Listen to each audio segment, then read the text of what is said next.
Okay, let's work on the eyebrows now. Do the same thing that we've done in previous lessons. Go into Setup, pick any one of the clusters and duplicate them since they're all the same. They're all instances of the same model.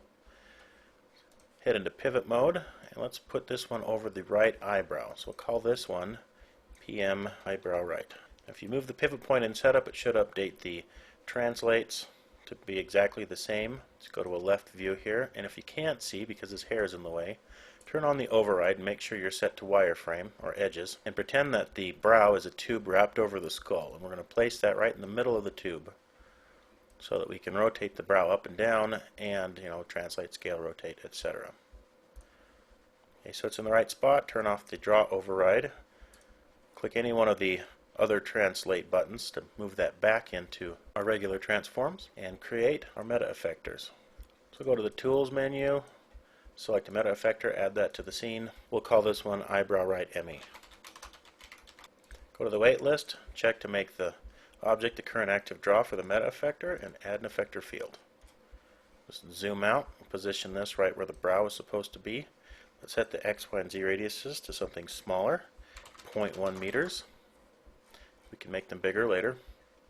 Go to left view, move that forward. Let's increase the X radius and bank it so that it matches the curvature of the brow. Now, if we take a look at our cluster slider, we have one opening left and we need to do the right eyebrow too. So just create a new slider underneath the cluster create block. Then we can continue adding morph targets to that. So on the first slider, let's just call this one slider 1. And then we'll just call this one face slider 2. So now let's test this out. Let's go to the first selection here. We'll pick our eyebrow right, go to the weight, and let's pick the eyebrow right meta effector. Set the weight checking to combination so it checks it at setup position instead of during animate. And let's test it out.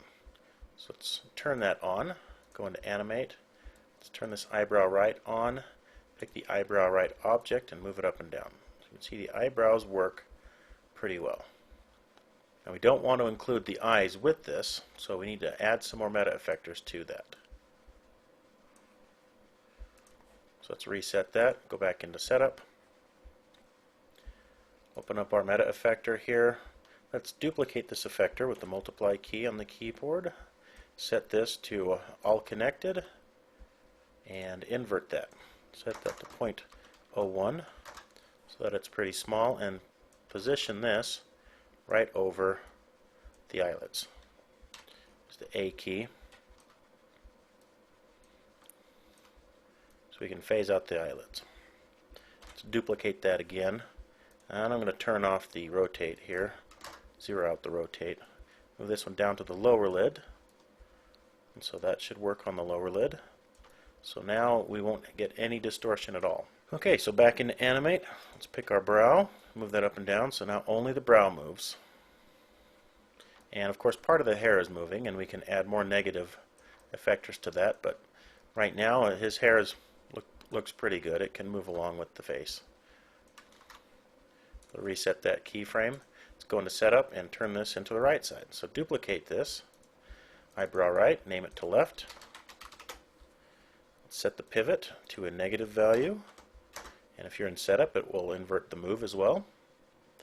Go to the eyebrow right and use the divide key on the keyboard to mirror that across so we don't have to reposition these meta effectors, and rename all of these to left. Name the field underneath.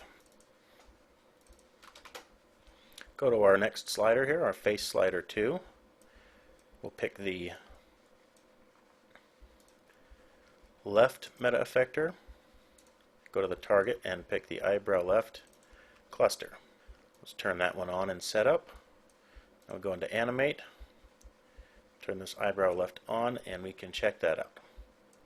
So change this back to smoothen edges. Let's go to our eyebrow right and left. We can multi-select those. Hit the E to do a multi-edit so they both affect it at the same time. And now we have eyebrows that work.